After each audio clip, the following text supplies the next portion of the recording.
Good evening, and thank you again, Mark and Astrid, for serving as our jury this year and sharing the evening with us.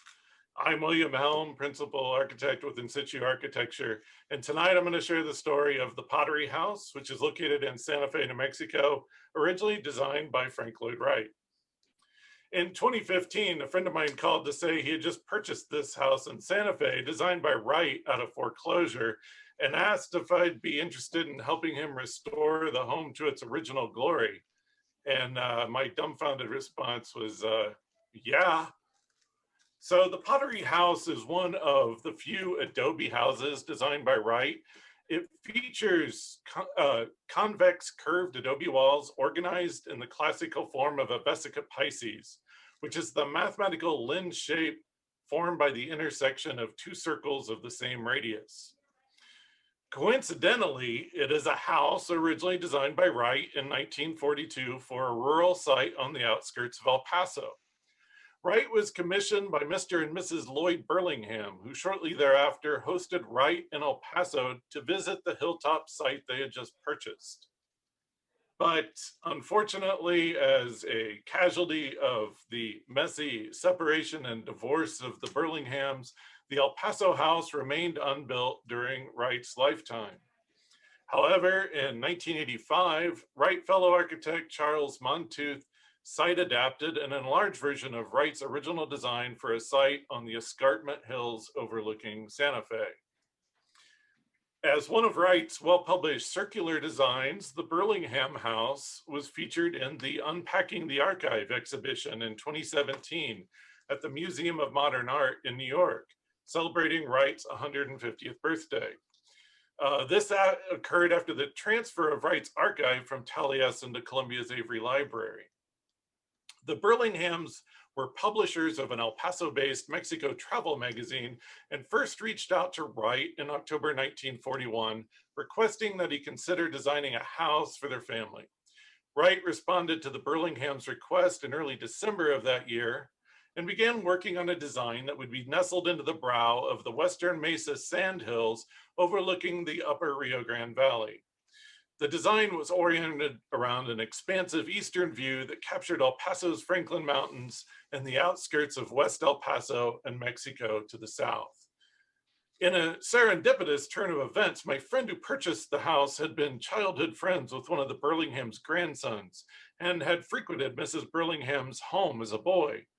Through meticulous research, I identified the original site Wright had designed the house for and discovered the pristine site was still owned by the Burlingham family.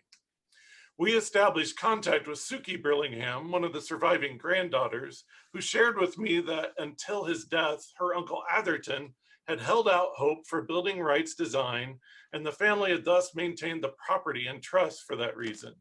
And in the Avery archive, I discovered that there was correspondence between Atherton and Wright to this effect as late as 1955.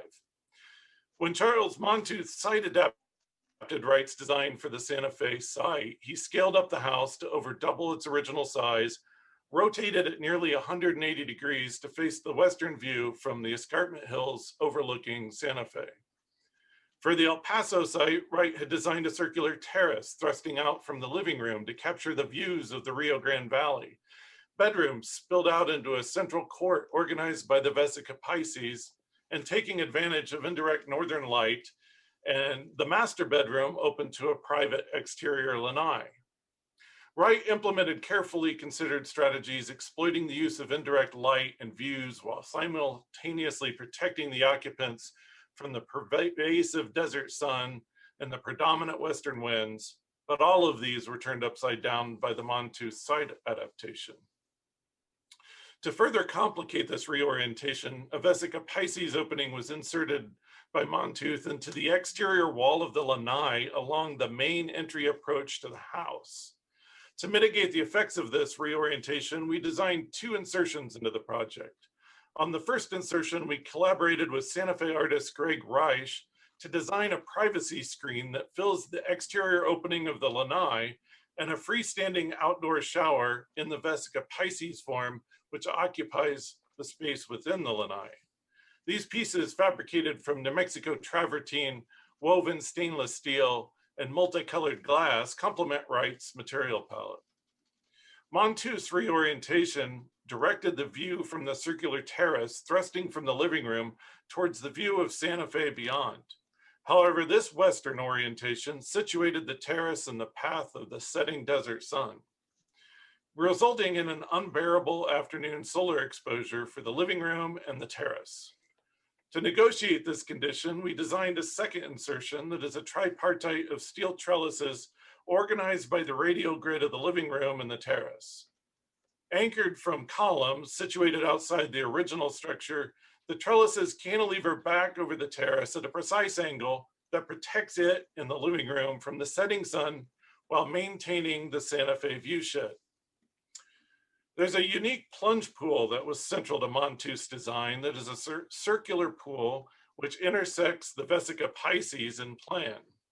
This pool features an entry from a private restroom inside the house and steps down into the pool with a pedestrian bridge that passes over this entry. We worked to restore the plunge pool, replaster, and its deck was replaced with an Ipe wood deck for comfort in the hot desert sun.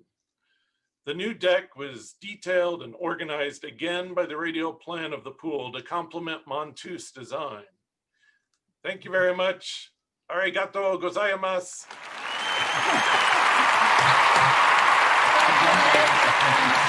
Well done. So